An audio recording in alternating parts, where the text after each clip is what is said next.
If you're a maintenance supervisor at a manufacturing facility and your machinery isn't working right, Grainger knows you need to understand what's wrong as soon as possible. So when a conveyor motor falters, Grainger offers diagnostic tools like calibration kits and multimeters to help you identify and fix the problem.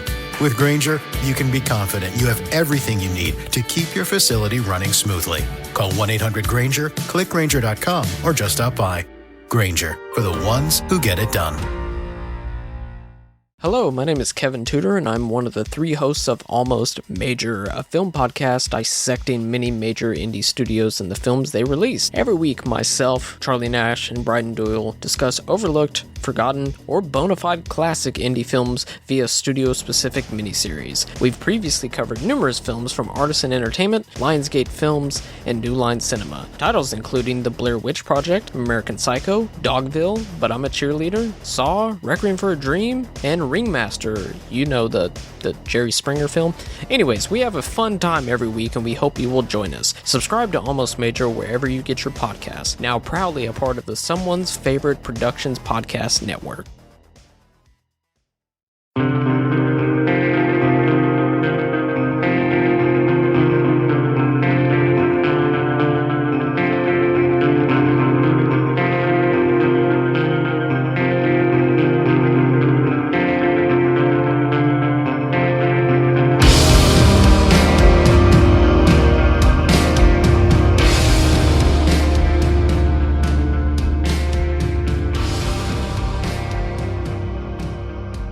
Hello everyone and welcome to the Kulturecast. I'm Chris Stachiw and I am joined by my good friend, the host of the Projection Booth podcast.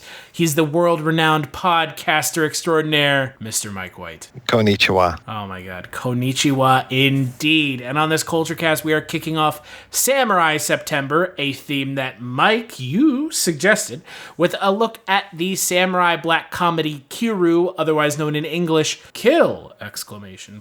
Can I clarify that I chose the month, but I did not choose the movies? That's correct. You chose the month, not the movies. Mr. Mike Wallace chose the movies because Mike White, you chose the movies last month. So figure kind of a little bit of alternation. Though, again, when we talk about this movie, we'll get to my kind of issues with this movie, and they're not of the movie's fault. So the film is directed by Kihachi Okamoto. It is written as well by Kihachi Okamoto and Akira Murao. It stars Tetsuya Nakadai, Etsushi Takahashi, and Yoriko Hoshi. And the film follows two Ronin, one an ex-farmer, one an ex-samurai, who get caught up in, I would say, spaghetti western-esque kind of power play between a group of samurai and their former clan lord. All right, Mike, so I'd never seen this film before. Had you seen this film before? I had not seen this film before. This had been on my to-watch list for a long time, so you gave me a list of a few movies. I had seen maybe one of them, and so I said, well, maybe I shouldn't do that. Maybe I should see the movies that I haven't seen before, so chose this one, and I'm glad I did. I enjoyed it. You actually talking about the plot, even just that very brief synopsis, there were things that I wasn't 100% sure what was going on, and I've watched this movie twice now. There weren't a lot of notes for it that I was finding, and plus it's tough when you have a movie just called Kill.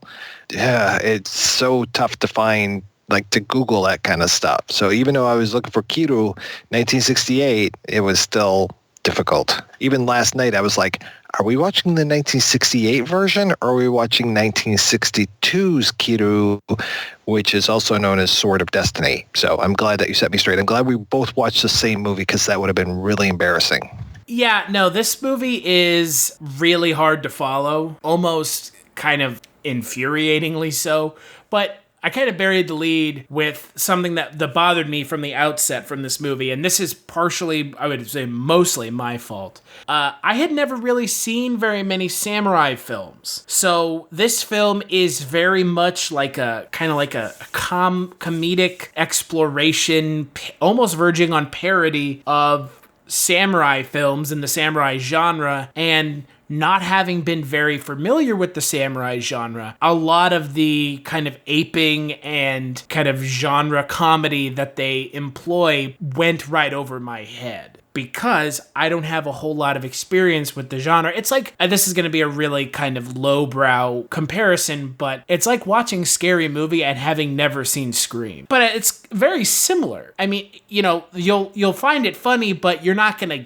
fully appreciate what they're kind of going for, if that makes sense. No, it makes total sense, especially because as I'm watching Kiru, I'm seeing what I think are nods to other movies. So, and you're probably not necessarily picking up on that, but I'm like, well, I think that this is supposed to be an homage to this movie, and I think this is supposed to be an homage to that. There's even like a line right towards the beginning where they're like, we had some trouble here 2 years ago. And I was like, well, I wonder if that's referencing this movie that came out in 1966. And so, yeah, I wasn't picking up everything either. So I can't even begin to imagine where you were with this. And as far as this being like a genre, like, so samurai films are a genre in as much as spaghetti westerns are a genre. Right. And you can have spaghetti westerns tell so many stories. You can look at like a comedy like Trinity,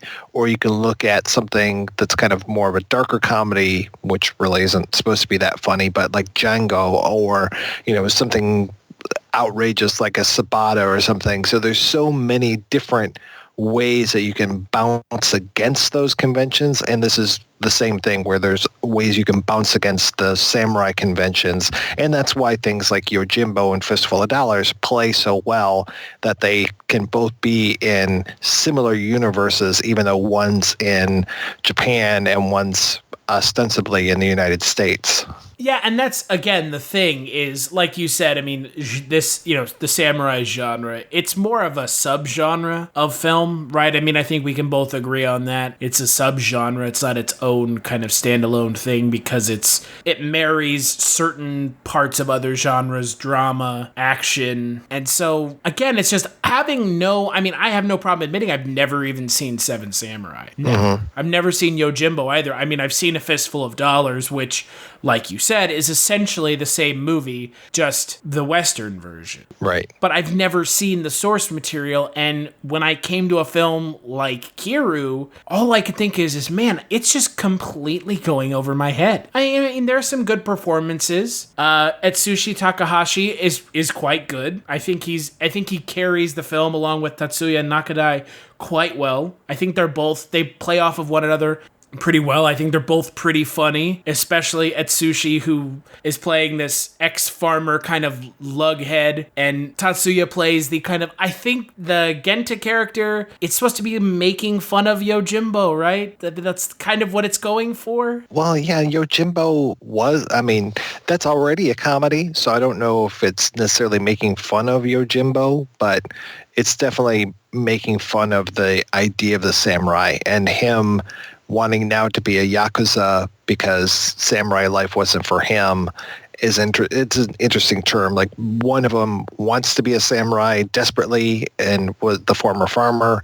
The other one desperately doesn't want to be a samurai because he's experienced it before. And now he wants to be a Yakuza because I guess basically they'll get a free meal and a night's rest out of it.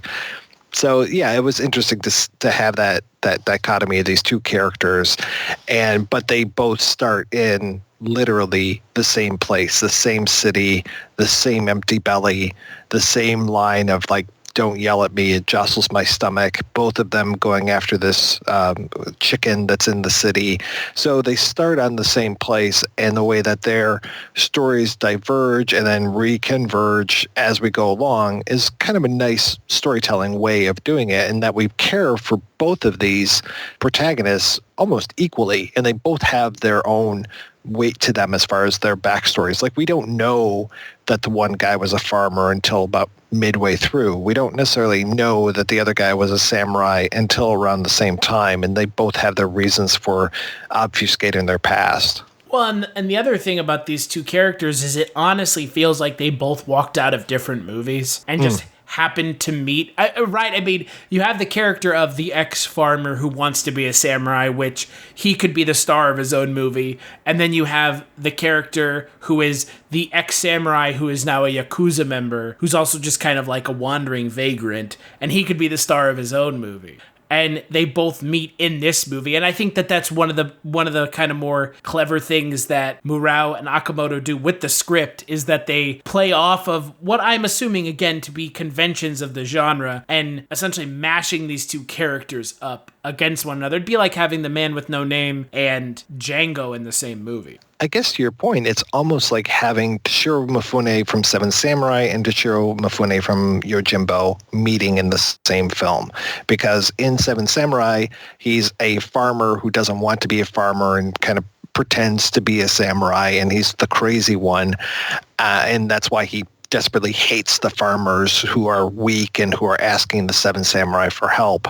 And also, I'm pretty sure that with this group of seven in the film, like my wife yesterday, who hasn't seen Seven Samurai maybe ever, was like, oh, you know, are you going to watch Seven Samurai again? I was like, I haven't seen that in years. Oh, well, you just watched it Sunday. I was like, no. She's like, well, they kept talking about the Seven Samurai. And I was like, okay, yeah, now I know where you're coming from. But no, those are seven different samurai. This was a totally different thing, even though they have the whole idea of these seven samurai, and then basically the whole thing hinges upon the people, the common man, kind of coming out and them being the saviors, which is somewhat similar. I mean, it's been a long time since I've seen Seven Samurai, but there's some similar themes there. So, like you're saying, I mean, this almost feels like the best hits of the samurai genre. Yeah. You have seven, like you said, seven samurai. I didn't even pick up on that until you said it.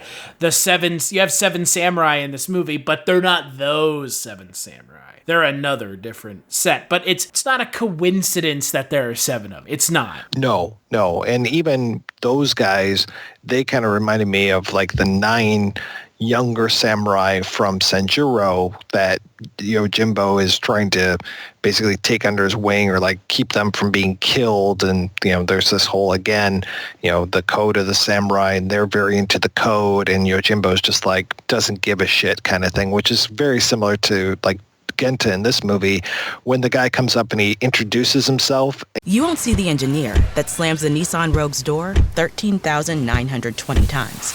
Or the corrosive chamber that simulates 15 years of life in 5 months. Or the Rogue heat-baked for over 300 combined hours. What you will see is a vehicle that can take punch after punch and keep rolling. Nissan, #1 in new vehicle quality among mainstream brands by J.D. Power. We put it through the worst, so you get its best. For J.D. Power 2025 U.S. Initial Quality Study Award information, visit jdpower.com/awards. Awards based on 2025 model year. Newer models may be shown. If you're looking for more horror outside of the mainstream, look no further than Unsung Horrors, a podcast about underseen horror movies. I'm Lance. And I'm Erica. Every other week, we'll cover a horror movie with fewer than 1,000 views on Letterboxd. We'll even give you double feature recommendations to pair with the movies we discuss. From gothic to shot on video, from slashers to comedies, from giallo to J-horror, we'll cover all the subgenres. So join us as we unearth these hidden gems of horror. Follow us on Instagram, Twitter, and Facebook, all at Unsung Horrors, available wherever you listen to podcasts. And part of the Someone's Favorite Productions podcast network. And Genta just doesn't even know what to do, and because we have this one dude who's just all about the introduction, all about the formality, and Genta like is mocking him at one point, and then kind of does the same thing later on to another guy, and so there's some comedy being played out as far as let's take these roles and let's destroy them. Like when we finally get the Chamberlain and we realize, who this guy is and stuff, he's all about like, oh, a brothel. I've never been to a brothel before. Let's go there. And then he never wants to leave. So yeah, we're taking these characters who are supposed to be staid and very formal and just tipping them on their heads. Which works in this film and works in this film's favor. And I think that's what makes this film interesting and fun. Again, it is hard to follow. We've already kind of touched on that a little bit. And I mean, it wasn't for the lack of quality of the film. I watched this on what's quickly becoming my new my favorite, Jesus Christ. My new Your flavor flav. my new favorite streaming platform, which if you've never checked it out, you totally should. Filmstruck. They have, I think, most of, if not all of the Criterion films on there. And great transfer of the film, on point with the subtitles, because with a film like this, first off, I'm not sure that there even is an English dubbed version, but you've heard us talk about this before. I'll take another opportunity to talk about it again. I think you and I are in the same camp, Mike. Do not watch foreign language films in English dub. It's a recipe for disaster. I know some people don't like to read when they go to the movies. It means you have to pay attention, but if you watch a foreign language film dubbed in English, you're missing out on the way that the actors are acting. Exactly. And these guys are great actors. And these actors, I mean, especially Tetsuya Nakadai, he is amazing. He was in Yojimbo and Senjuro.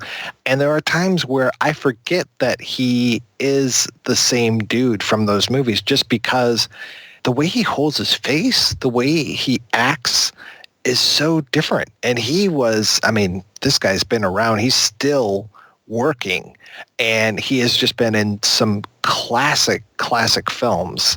Is just his filmography is freaking amazing. And even looking at what he's done, what he did in the 90s, what he did in the 80s, he was in Ron. He worked with Akira Kurosawa for almost his entire career. So he's just an amazing guy, and I highly recommend.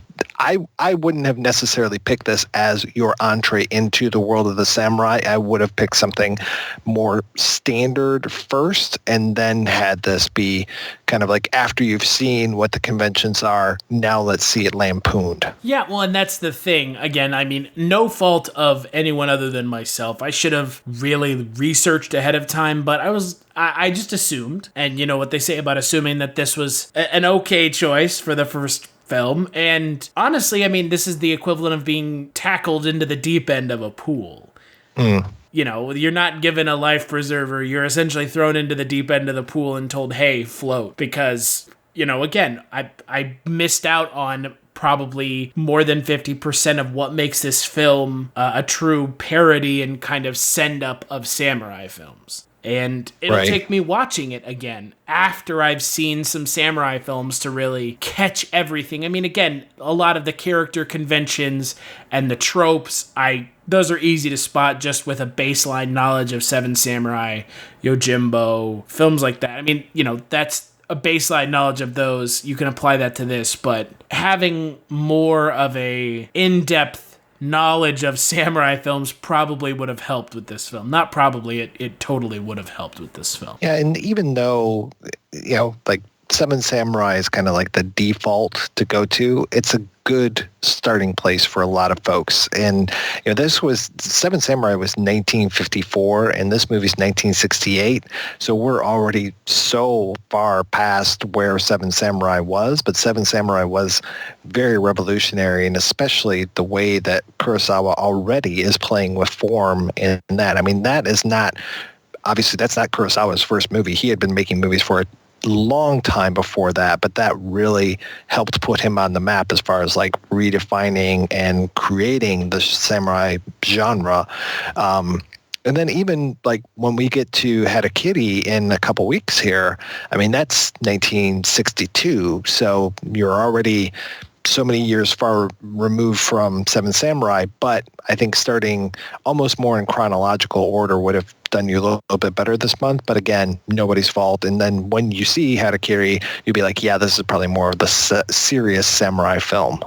Well, and that's what I was expecting, was a very serious, straightforward, stone-faced take on samurai. And then you've got this film where it's not stone-faced, it's horse-faced, because one of the actors, he's got a little bit of a, elongated, why the long face horse thing going on. And it's just a very comedic film. It's just very funny, but it's not laugh out loud humor. It's more of I don't know. That's funny, because you actually just used a joke that was in Senjuro, because there's a guy in there who's also in a lot of other Kurosawa films and he makes his face very long, and at one point he's just like telling the story about people making fun of him and saying who has a longer face, he or his horse. Are you talking about, though, I'm curious if you're talking about Shin Kishida? No, I'm talking about Etsushi Takahashi, the ex-farmer. Oh, okay. That's who I'm talking about. All right, because Shin Kishida, he has an amazing face. I love his face. He's the guy that plays Jirota, the guy whose fiancée, she needs 30 ryu for him. He needs 30 ryu to buy her out of being a prostitute. His face is so great. And that guy, I feel really terrible for that guy. He only lived to be like 40. I think he was like 20-something when he was in this role. He doesn't look like he's 20 because he's got like this almost weathered face at this point. And then he ended up playing Dracula in these Toho Dracula films. So he really used that unique look to good means in that. Very high cheekbones. Oh, yeah. And that, like, kind of, not necessarily a wide nose, but like a longer nose. Looks really interesting. Yeah. No, again, that's the other thing about this film that is great is that it has a lot of emoting through the characters' faces and their eyes. And I think that that's another reason that this film is kind of like a parody or a kind of a send-up is they're all like completely over the top, which from what I can tell with the samurai genre, that's not normally the way samurai characters are portrayed. Kind of very, these characters in this film are very expressive and over the top. Yeah, I mean, you do see that in some of these films, especially the female characters. Like if you go and watch Throne of Blood, the woman that plays Lady Macbeth, she'll do these crazy laughs, but they're almost all like stage laughs because she'll laugh and she'll get quiet almost like that. But yeah, the whole, especially the scene in the brothel when everyone is singing and going crazy and the woman's slapping the guy and he keeps like trailing his fingers up her neck and then she'll slap him again. That whole scene is just balls out nuts as far as like super expressive, and we're just, having a great time. But again, I think that's trying to show like the salt of the earth versus the more upper crust. But yeah, as far as our main characters, they're just wild. To watch these guys and those looks on their faces is fantastic. And how they're fighting over a chicken. This whole movie is because of a chicken. Because they're hungry. Yeah, because the samurai life can do a lot for people, but it really can't fill their bellies. That's true. Apparently that seems to be the case. So. Well, let's take a quick break. We'll play some ads, and when we get back, we'll finish up talking about the film. Have a hunger for horror? A yen for Yelp yarns? Then give your blood-curdled bones a boon and tune in to Chronicles from the Crypt. Join sordid slime slingers Casualty Chris and Father Malone as they take on HBO's groundbreaking television series Tales from the Crypt. Here's what the rotting and rancid rabble are saying about Chronicles from the Crypt. Tune in to Chronicles from the Crypt. You have nothing to lose except your life.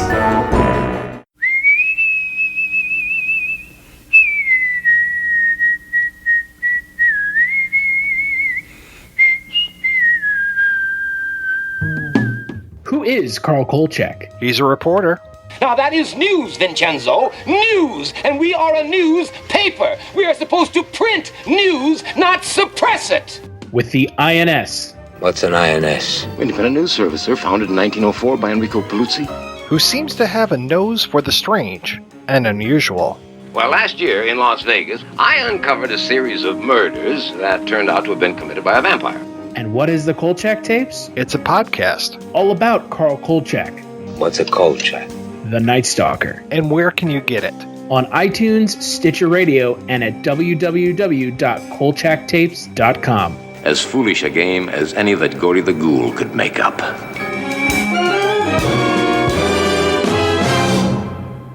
Here's what some people are saying about the Projection Booth podcast. Week after week, I'm mesmerized by the focus given great films and questionable films alike. But every episode is a learning and entertaining experience. This is hands down the best movie podcast. They cover so many different genres across so many years, from obscure movies to blockbusters. If there's only one podcast about movies and cinema that you listen to, make it this one. Projection Booth Podcast, with new episodes available every week at projectionboothpodcast.com. In 1980, You won't see the engineer that slams the Nissan Rogue's door 13,920 times.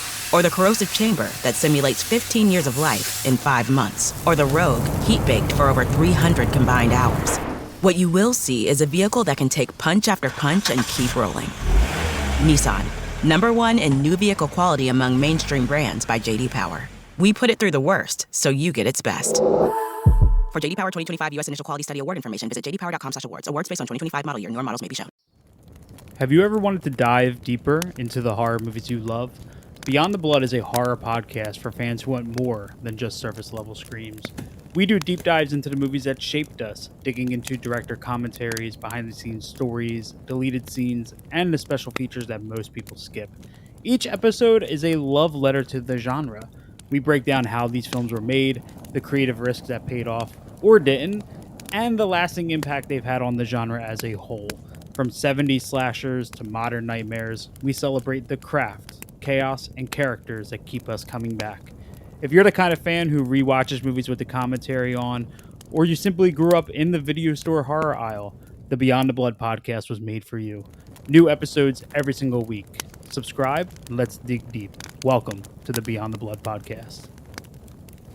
5. A curious phenomenon occurred. The Twilight Zone returned to television, featuring all new tales of mystery and imagination from the minds of Ray Bradbury, Harlan Ellison, George R.R. Martin, and Stephen King. Dreams for Sale. The Twilight Zone 85 podcast looks back at that land of shadow and substance and re-examines the groundbreaking successor to Rod Serling's legacy. Featuring new interviews with the show's creators and cast, Dreams for Sale can be found on iTunes and at twilightzone85.com. Dreams for Sale.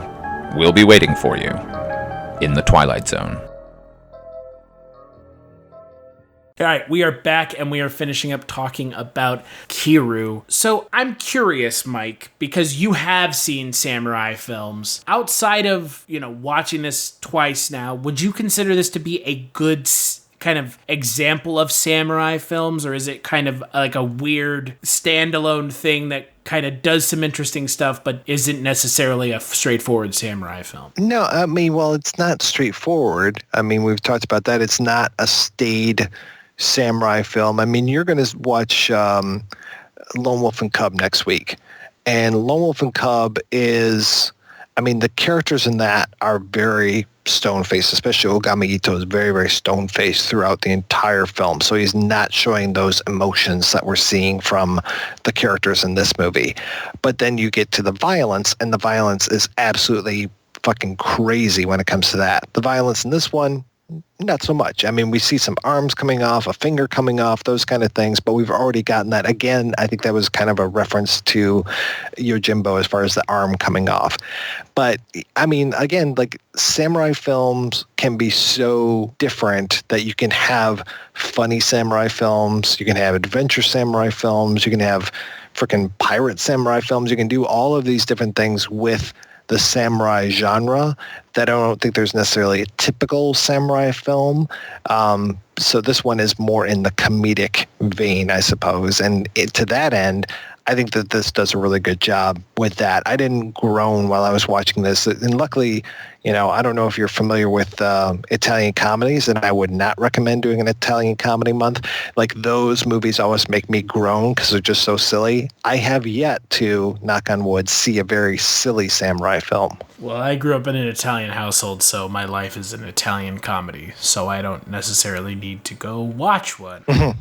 I wonder, because we've talked about the plot of this film a little bit, right? We've talked about how it's confusing, and you mentioned that. It's not straightforward, right? Do you think, not even think, it has to have been an intentional send-up of samurai films, right? Well, yeah, there's the whole idea of, and this isn't just samurai, this is a genre unto itself, like a castle intrigue film, where you get the whole idea of who's backstabbing who and who's doing this against that. And with this having the two protagonists, you're getting a lot of that stuff as far as this camp wants to do this and that camp wants to do that, and who's going to get set up to do this, that, or the other thing. So those moments where, like, you've got the Shin Kishida character, and where you're just like, okay, well, what exactly is his motivation other than his wife, and who is he working for? Is he working for the Seven, or is he working for this other group? And those things were what was confusing. On a second viewing, I got a little bit more, but I think that I need to get even more than that as far as who's working for who. But yeah, it was a little confusing for me. At the end of the day, I was mostly just paying attention to our two main characters. Things finally started to fall into place maybe the last third of the film, where I was like, oh, okay, now I know what the motivation is. Like, once our hero gets the shit kicked out of him, which is typical to almost every samurai film, spaghetti western that you can think of, I was like, now we're falling more into a pattern. Now I can start to understand who's the bad guy, who's the good guy. And the Seven end up just being superfluous to the story. Yeah, that's what I noticed, is it really did take a while to get to a point where I was like, I get what's going on now. Mm-hmm. Well, honestly, it just kind of takes a while to get to the actual movie, if that makes sense, to what seems to be the conflict. Right. Which I feel like will make some people kind of check out early on, because they're like, this movie seems to be spinning its wheels from the get-go, and I have no interest, and it's kind of hard to get someone's interest back once you've already lost it. And that was a little bit of what I experienced at the beginning of the movie, because I was like, man, what the hell is going on? When are we going to get to the actual, like, meat of this film? They don't do us any favors by... So, like, we get the introduction of the two main characters, and they're talking, and then we get a third character coming around, and he's got lunch, and they steal his lunch, etc. Okay, that's great. I'm with the movie up to that point. We're, 5 minutes in? And then all of a sudden, like, all these other dudes show up, and then they start spitting names at us. And I'm just like, am I supposed to remember all of these names? There are a lot of names all of a sudden that I'm supposed to remember. And then it's like, well, we're going to tie you up and we're going to make it look like this. And that's, as soon as they start doing that, I'm just like, oh shit, now I got to remember what the plan is and who's getting double crossed. So yeah, it took me a while to actually start to reinvest into that, because as soon as they introduce all those names and start doing double crosses within the first 10 minutes of the movie, I was like, this is a little complicated for me. And it's unfortunate because, it does start so strong with that initial scene where they're fighting over the chicken. And I really liked that scene. I thought that scene was a great setup with Genta and Hanji fighting over this chicken. But then it just, like you said, it just it starts getting muddled in all these characters. And it took a while. It took probably a good 20 minutes for me to kind of catch back up with the movie. And I think it also doesn't do itself any favors by kind of switching around to these other storylines that don't really pay off until way later in the film. Yeah, and there are too many people that are just talked about, and we don't necessarily know who they are. It's not like, this is the Chamberlain, this is this guy. So, yeah, it takes a while for the dust to unsettle when it comes to that. Yeah, it's unfortunate, but again, I don't know if it's an English language barrier thing or just the choice of the screenwriters to do that. I don't know. Because sometimes I feel like with foreign films, I have a hard time keeping track of all the characters. Mm-hmm. And so maybe that's a little bit of it as well. And I can't be the only one that has that problem. So obviously, no, clearly not. So no, unfortunately, this movie isn't one of those, like when I first started watching Hong Kong films, there were a lot of times where I was just like, I don't want to sound racist, but I'm having a real hard time telling who's who, and they all look alike. I know I shouldn't say that, but that's how I feel right now.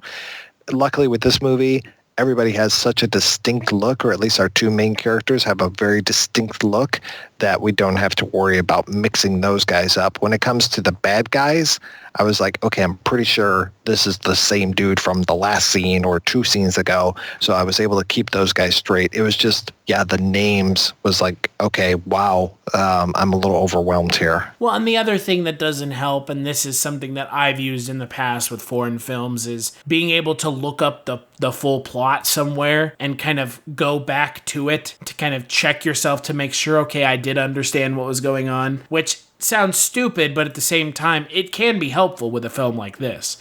And with this film, like you mentioned from the outset, there's not a whole lot anywhere about this movie. Right. It seems to be kind of not talked about very much. I found a couple articles online about it, a couple analyses, but nobody's sitting and talking about this as one of the greats of the samurai genre, which is kind of unfortunate because it is a lot of fun. Right. And I even went and I looked up the Criterion disc and I was like, well, if there's an audio commentary, maybe that would be great to help unlock this, story and tell me a little bit more. I don't think there was any audio commentary for it. I don't think so either. Not best I could find. So, and again, it's just stuff like that makes it easier for us as film viewers to kind of decode these foreign films because we are watching a foreign film and there is going to be something that is lost in the translation. That's just the way it goes. And having kind of those tools to kind of help us along is important. It really is. I mean, where's Tim Lucas when you need him? Where is Criterion? Oh, wait, this is a Criterion film, so at least it's a Criterion film. Do they have audio commentaries on Filmstruck? For Kill, they don't, but I cannot speak to the rest of the movies.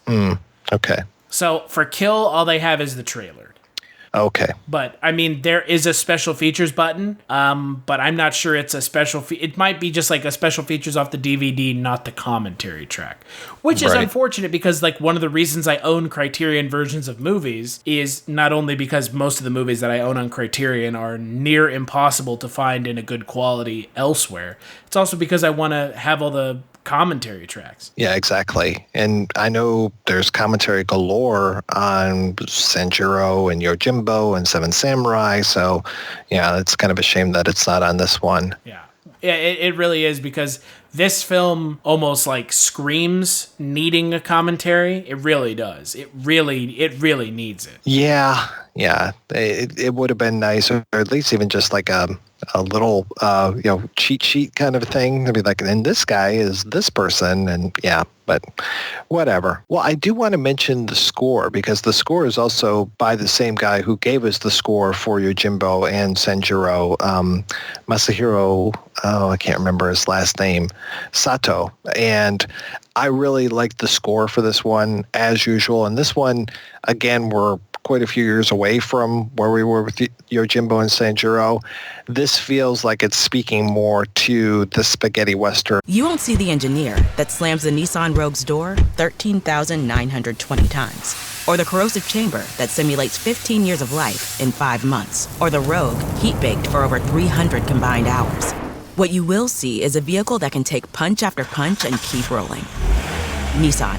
#1 in new vehicle quality among mainstream brands by J.D. Power. We put it through the worst, so you get its best. For J.D. Power 2025 U.S. Initial Quality Study Award information, visit jdpower.com/awards. Awards based on 2025 model year. Newer models may be shown. Do you love movies? So do I. What's up, y'all? It's KB, and I love movies. Inviting you to listen to The Conversation, a film podcast where passion meets perspective and opinion. From the old school to the new, I invite a guest on to discuss the movies that thrill us, challenge us, break our hearts, or even blow our minds. There's always new episodes dropping wherever you get your podcasts. So join the conversation. We don't just watch movies. We love talking about them too. The Conversation with KB Loves Movies, a part of Someone's Favorite Productions podcast network. Soundtracks that we've already gotten. This feels more Kone. It feels like, because, Yojimbo and Sanjuro were before Fistful of Dollars, and it feels almost like things have kind of circled around, and Sato is almost not making light of, but utilizing some of the Morricone work inside of this work. It feels a little bit more hip, I guess, compared to the other ones, even though those soundtracks are fantastic. There's not necessarily a theme in this like we had in Yojimbo. The music in Yojimbo is super strong. This one, it's more incidental and it's kind of nice stuff, but the opening I thought was nice with that stranger walking into town. Well, and the end of the film as well, they really lean into the spaghetti western. True. It is really good. It really kind of... It seems a little bit more forward-thinking than just a normal samurai film, which is kind of fun that it kind of knows and it is kind of aware of that kind of subgenre or, you know, kind of inverse of the samurai films, the spaghetti western. So it's kind of fun that it like kind of takes that into account. And also, this is 1968 when this movie comes out, which puts us right into the mix that you and I were talking about a few months ago with all the Japanese New Wave. So this movie is happening while the New Wave movement is just starting out. I think, Death by Hanging was 68. So it's interesting that this is probably, it's not necessarily the end of an era because we're still going to get samurai movies, you know, up until today pretty much. But it's interesting that this is right around the same time that New Wave movement is starting to really pick up traction. And I'm curious, like going forward into the 70s and into the mid 70s, if they pick up some of those tenets of the New Wave movement. Yeah, I would be curious as well. I mean, I don't know if the other films we watch are much later. Right. I mean, one would assume that the genre does come under effect from some of the Japanese New Wave. I mean, I don't know if it has transgender escorts stabbing themselves in the eyes with needles, but, you know, I'm not sure it goes that far. This movie made me want to see more of Tatsuya Nakadai's work to the point where I just downloaded The Human Bullet, which was the movie that I believe he made after this one. And like I said, he has been a player.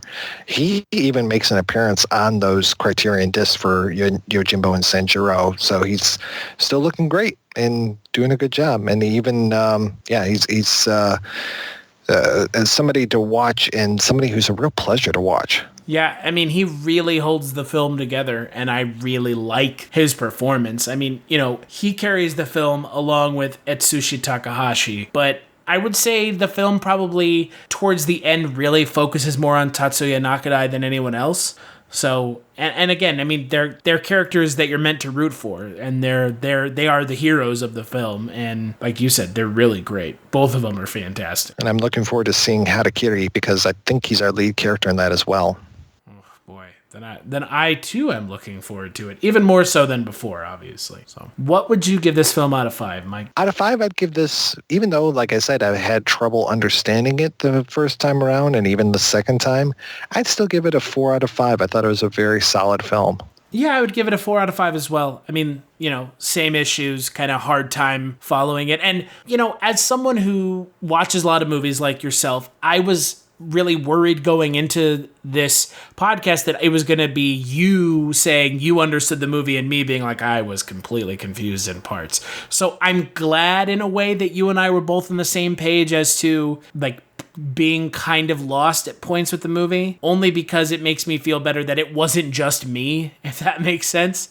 So that's a good thing that I consider myself pretty adept at watching movies. So I'm glad that I wasn't the only one who was slightly lost. But oh, yeah. Outside of that, I thought this was a really fun, entertaining movie with some really great lead performances. So, but let's take another break and we'll play the preview for the next Kulturecast. I had a series of visions when I was younger. And after each one ended, the same thought would be stuck in my head. What did you see? I saw a nun.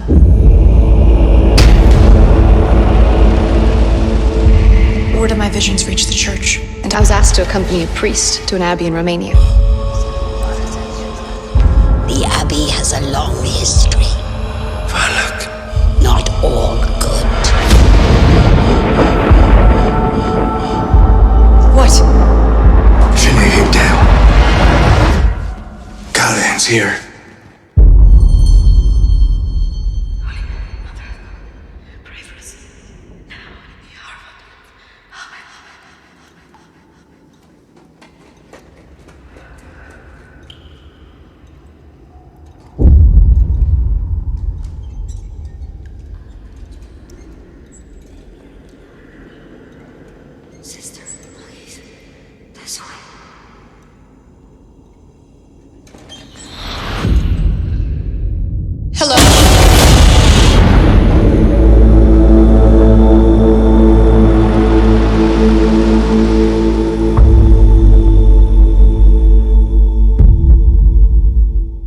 That's right, on the next Kulturecast, we are going to be talking about the next film in the Conjuring universe. That's what it's called now, the official title. We're going to be talking about The Nun, including an interview with the titular demon nun herself, Miss Bonnie Aarons. It's a fantastic interview. Make sure to check out the next Kulturecast. Until then, however, what have you been up to, Mr. White? What's going on over at the Projection Booth podcast? Well, you're doing Samurai September. I am doing Czechtember, which is all films from Czechoslovakia and the Czech New Wave. And there's even a special episode that just came out with you on it. So people who are interested in Czech New Wave, which is another genre that you weren't necessarily 100% familiar with going in, but you were a man's man. You took it. You did a man's job, sir. Yeah, and boy, Dita Saxova is a rough movie to watch, but it's a very good movie, and you should check out that episode of the Projection Booth podcast because it's a really good movie. It's just a really hard movie to watch. And hey, you know what? It's a short episode. Like people always complain, "Oh, Mike, you're always doing these 4 and 5 hour episodes." Czechtember, hey, it's great. There's not that many people to interview, so you get like hour and a half episodes. So there you go. Right there. If you want a good entree into Czech movies as well as the Projection Booth, there you go. Dita Saxova, Fifth Horseman is Fear, Happy End, anything that we've covered during our Czechtember specials. And we have a couple more that are in the pipe and coming out very soon, including what was listed as the #1 Czech film of all times, Markéta Lazarova. And we're going to end up things with a Czech comedy, which is Who Would Kill Jesse, which I'm really looking forward to sitting down and talking about that movie. So there's that. And then what else have I been doing? Well, I've been working with you on the Kolchak tapes, of course. Always. Once a month talking Kolchak. And don't forget Dreams for Sale. Those Dreams, they're not very expensive because it's a free podcast. So you can get all about Twilight Zone 85, that mid-80s Twilight Zone, which fortunately didn't suffer from wide collars and shoulder pads or any of those things. New wave music. You know, the new wave music, it's driving these girls crazy. Yeah. There wasn't a whole lot of argy-bargy in Twilight Zone 85. Whew, thank goodness. A fan hold on. I'm a fan of Squeeze, so I would have accepted it, but it doesn't need to be in there. If all of a sudden in Dreams for Sale they just started pulling muscles from a shell, I'd probably be upset too. So. Well, I thought you were talking about El DeBarge at first, so I was thinking, here's Who's Johnny, she said, and laughed in her special way. Oh, dear God. Well, our fucking terrible 80s music references aside, where can people find you on Twitter if they wanna see what you think about things? Oh geez, if they want to see all of my anti-Trump rhetoric, they can come to Pro Booth Cast. I had a good podcast until I got political. That's what I've heard, you dirty libtard, you. Get it? We won, libtard. Oh man. Ugh, the internet truly is a toilet and all the turds are spinning down together. Good Lord. Well, head on over to Kulturecast.com where you can find out more about today's episode. You'll find links over to iTunes where you can rate and review the show, and to Patreon where you can kick a couple dollars our way. Donors get access to some unreleased episodes and a chance to guest co-host the Kulturecast. If you donate enough, it's up to you, not me. If you want to kick a couple dollars our way, cool. If not, okay, that's your choice. Big thanks as always to Eric and Wovoka for our intro song, and my good buddy Justin Scott for the outro song, and to Mike for joining me to watch a samurai film that neither one of us had ever seen. Well, you are welcome, sir. Thank you for having me on the show, and thanks for choosing samurai as being your theme month, even though you had no freaking clue what this was going to include. It excites me to watch movies that I've never seen before, which I know for some people that might feel like I'm calling them out because they're never on the Kulturecast because of it, and maybe it is. Posted with the crew. You know how we do, I'm just two-step, drink in my right hand, phone in my other hand, getting to the money, oh man, two-step, posted with the crew. Yeah. You know how we do. Hey, two-stepping, know what I'm saying? 1, 2, 1, 2, Benjamin, aka the Black T, you know what I'm saying? Catch me with my crew every day. Two-step. Oh, my phone in my other hand, like, hello? Oh, get into the money, man. Yeah.